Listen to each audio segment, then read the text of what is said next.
What's up, everybody? It's your boy Al. Get ready to dive into some juicy crab.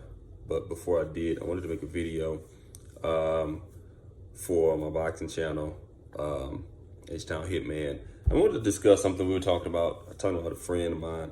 It's concerning a fighter. You know him by the name of Triple G, Gennady Golovkin. And I want to talk about Triple G for a minute. And we were discussing whether Triple G is a great fighter or if he's just a really good fighter. There are a lot of people who are confused about Triple G, and a lot of people who don't see eye to eye on Triple G. Here's my take on Triple G. I believe his career is on the downside of the mountain. I think we can make an accurate assessment on Gennady Golovkin.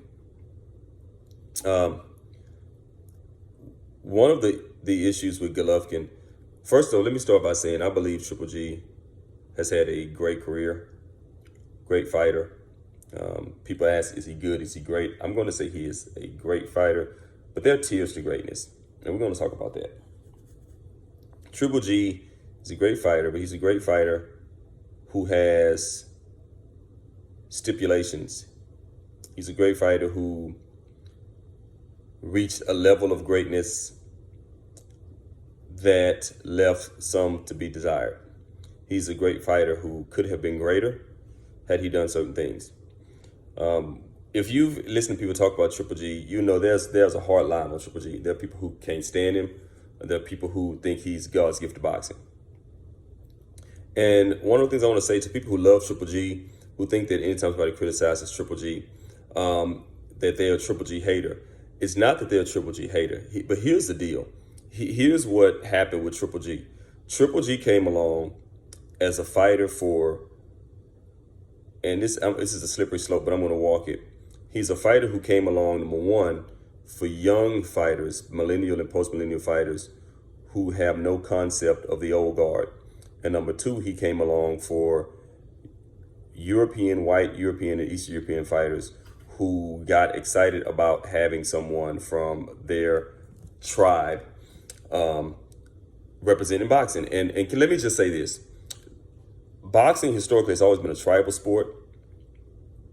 And there's nothing wrong with that. It's always, because it's founded on that whole tribalism. We send our fighter from our tribe to fight the best fighter from your tribe, and we'll see whose tribe's the greatest. It's always been that. And boxing has always been that. And not just boxing, but you've always had in forms of entertainment, whenever someone's tribe is represented in an industry or form of entertainment where there has been underrepresentation, they're going to rally around that tribe is going to rally around that representation, just like China did Yao Ming, the Philippines did Manny Pacquiao, white people did Eminem, black people did Venus Serena, and Tiger. In all walks of life, that there were historically underrepresentation.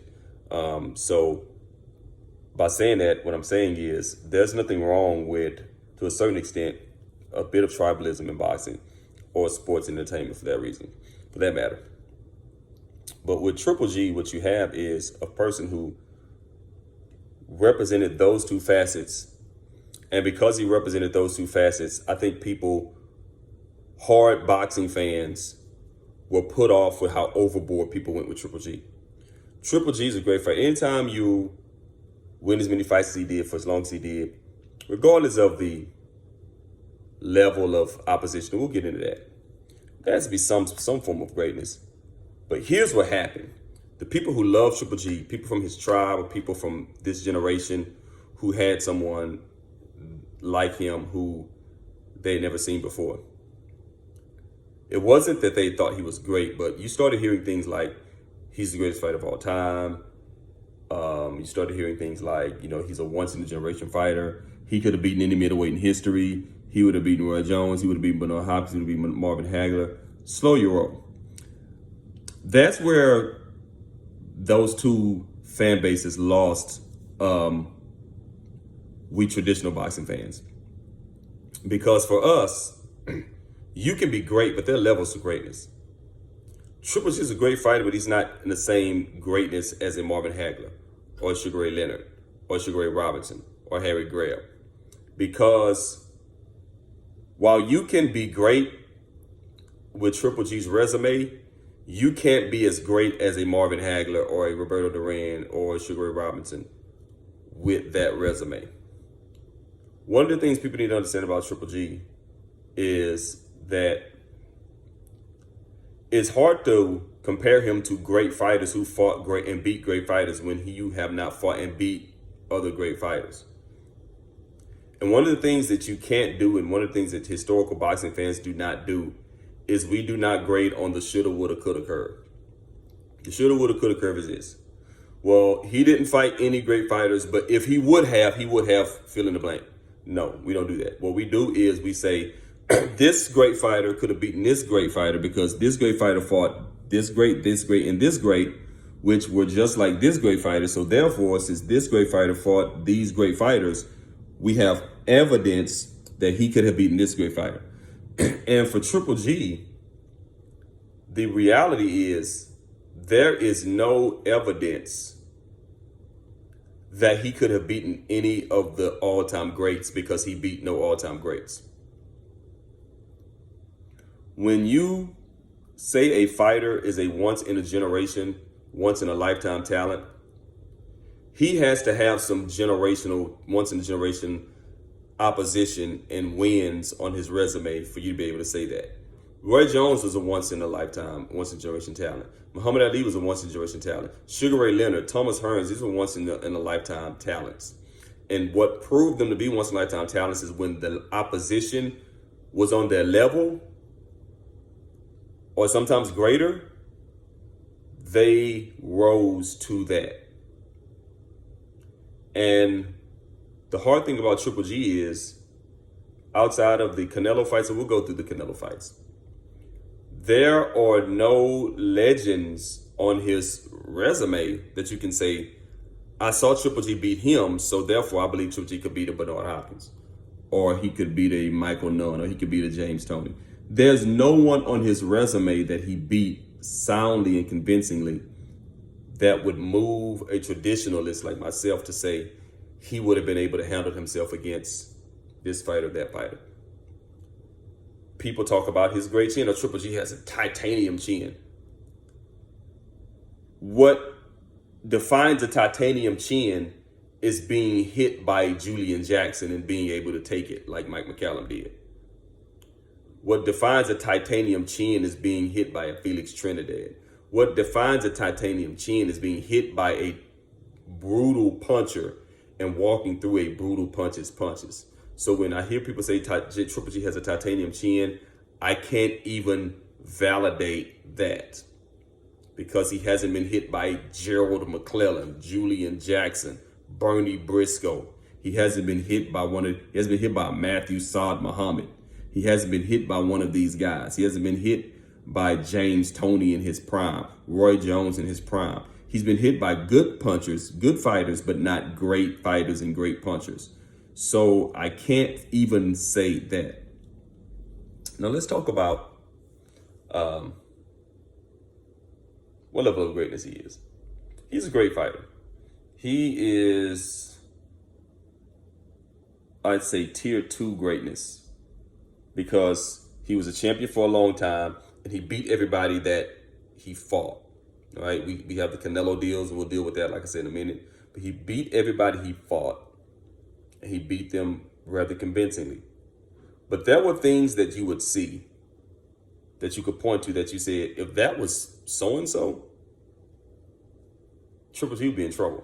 When you look at a couple of his fights, there were fights that you would look at him performing and seeing some of his attributes that you would say, if that was Mike McCallum, or if that was a prime James Toney or prime Roy Jones, Triple G would be in a little bit of trouble. There are people on his resume that are good fighters, but I don't think they're great fighters outside of, and that still remains to be determined when we're talking about Canelo Alvarez. And I still have reservations about Canelo Alvarez because I'm not convinced that he's not on something. Some of his fights weren't thrown, like the Kovalev fight. You look at the Kell Brook fight. Kell Brook moving, slipping, sliding, having a little bit of success, but he was just too light, too small to just walk through him. But he was showing you what feet movement and being able to throw punches could do. Just imagine if that was a Bernard Hopkins or Roy Jones in his prime. It would have been Sugar Ray Robinson. That would have been an issue for Triple G.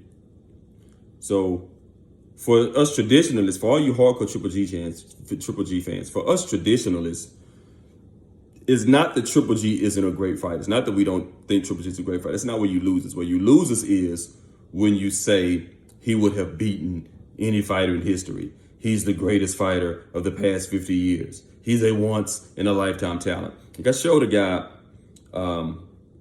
once. He was like, "Why are you so not impressed by Triple G?" He's like, not that I'm not impressed by Triple G, but you have to understand this is the middleweight division I grew up in. And I showed him a list of the middleweight division that I grew up in. And on this list, it was in the Ring magazine that I used to collect. It was in the early 90s. And in this Ring magazine used to recognize the 3 champions, WBC, WBA, and IBF, and the 10 best contenders in the division. And so the division went a little something like this.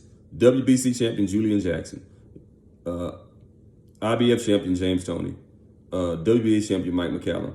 Then you had Michael Nunn as contenders. Michael Nunn, who had just lost to Toney, Roy Jones, Reggie Johnson, future champion, Joe McClellan, Bernard Hopkins, Lamar Parks, Thomas Tate.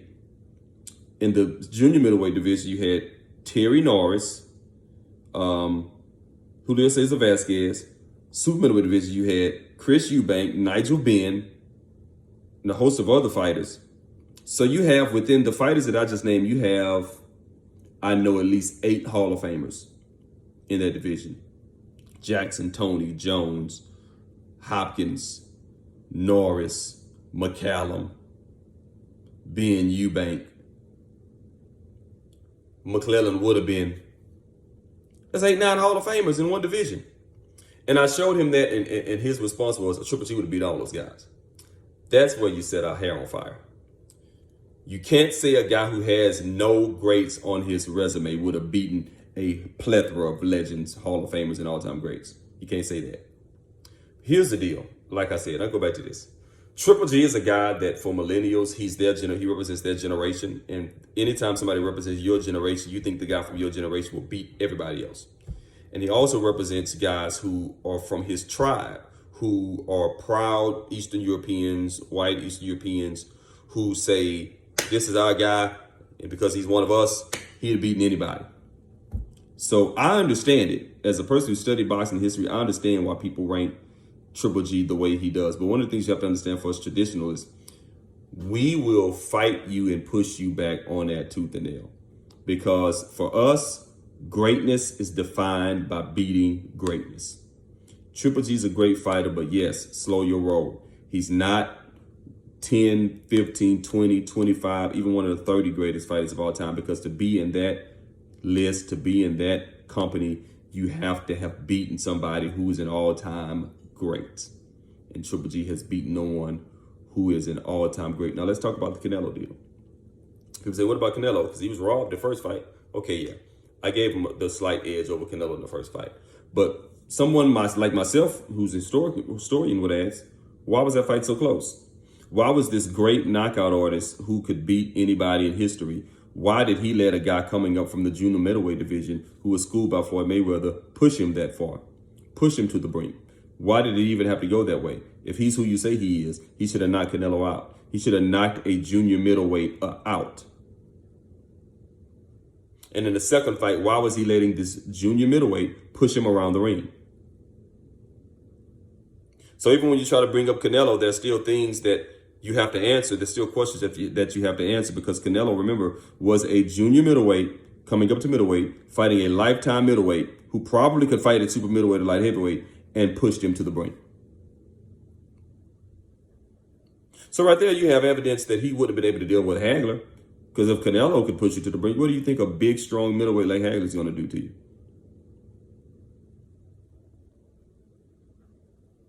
So there's that.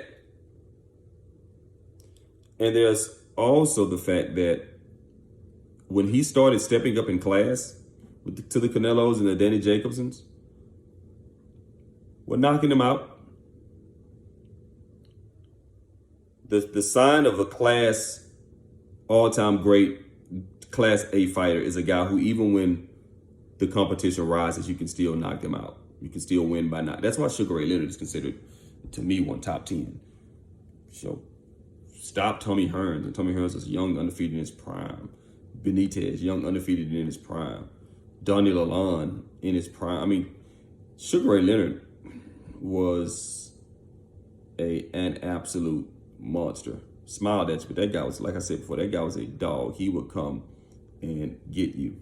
So I think Triple G, he's not a good fighter. He's a great fighter, but he's a great fighter that's on a tier down from the greats like Hagler and Leonard and Hearns. He's not on that tier, because to be on that tier, you have to perform against an all-time great fighter.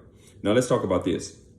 There's another controversy about Triple G, and that is, why won't he move up?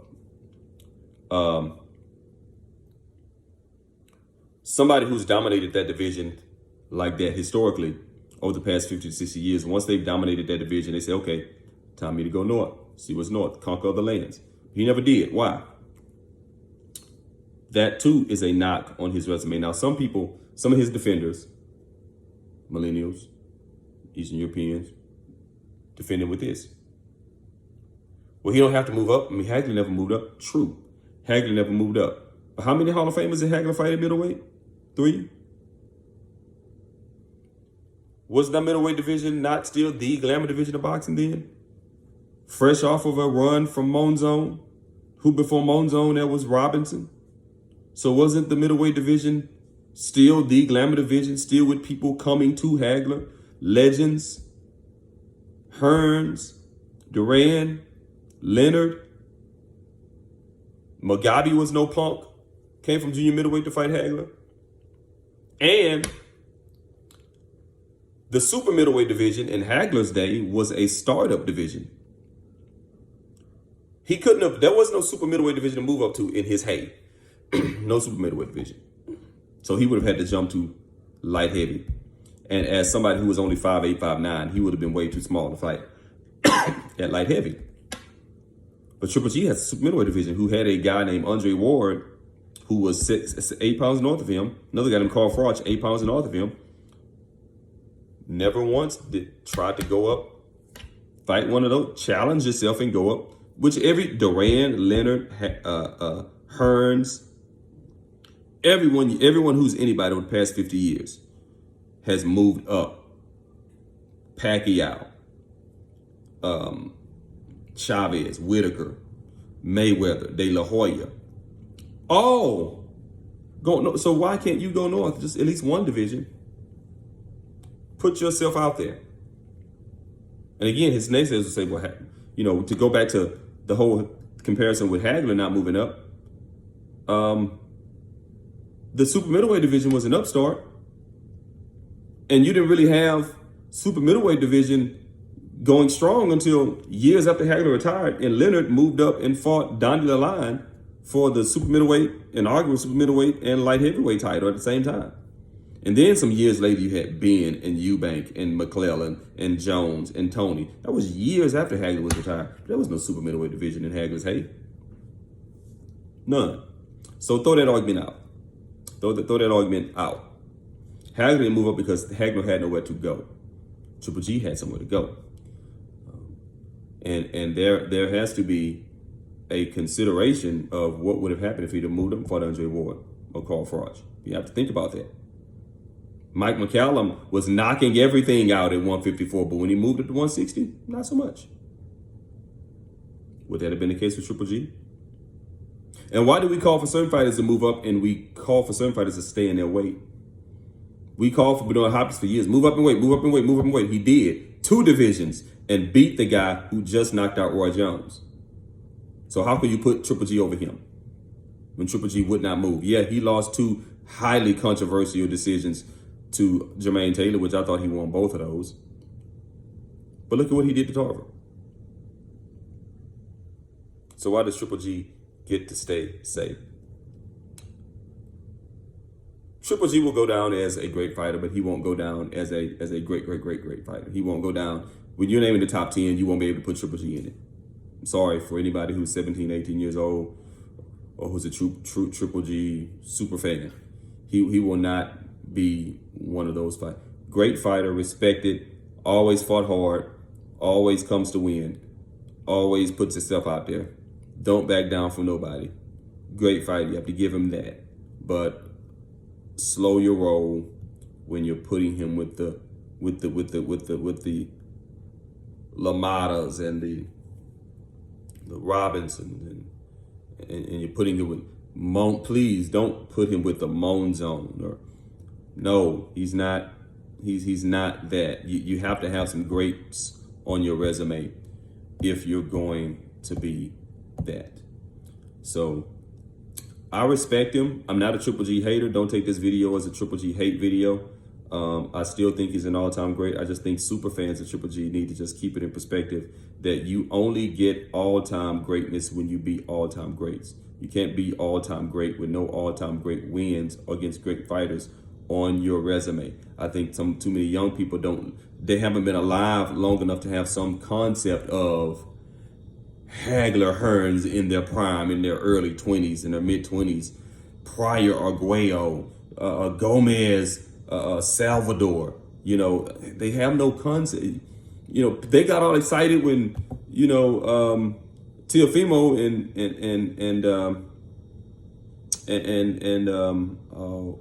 what's his name? Lomachenko fought. You know, that used to happen 3-4 times a year when I was growing up. You know, the great fighters just fight great fighters 3-4 times a year when I was growing up. And when Lomachenko and Teofimo fought, people were like, oh my God. You look at this whole thing with the lightweight division now, where none of these guys will go near each other except for those two I just named. I didn't grow up in a world with that, where you had that.